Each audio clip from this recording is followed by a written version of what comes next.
Hi guys, this is Panjri, Maharashtra.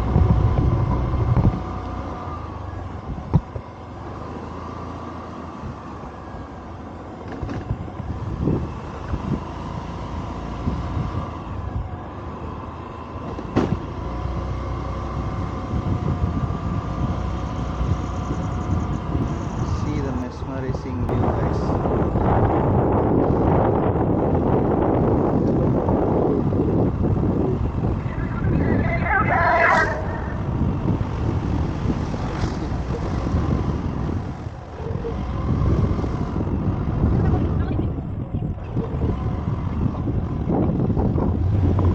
Guys எப்படி இருக்கு பாருங்களா கைஸ். இந்த இன்ஸ்டாகிராமில் சுவிட்சர்லாந்து ரீல்ஸ்லாம் பார்ப்பேன். இதுக்கெல்லாம் முன்னாடி அது ஒன்றுமே இல்லைன்னு தோணுது. வேறு லெவல். ஒரு மணி நேரத்துக்கு முன்னாடி இங்கே இருக்கணுமான்னு யோசித்தேன். இன்னொரு தடவை நேற்று தான் விசிட் பண்ணேன். இன்றைக்கி மறுபடியும் விசிட் பண்ணுவான்னு யோசித்தேன். ஒர்த்து தான். நேற்று ஈவினிங் இன்சைடு வந்தேன், ஆனால் டைம் ஆகிடுச்சுனால ஃபாஸ்ட்டாக போயிட்டேன். சத்தியமாக இந்த பியூட்டியை பார்த்து எப்படி இருக்கு பாருங்க. Bye guys.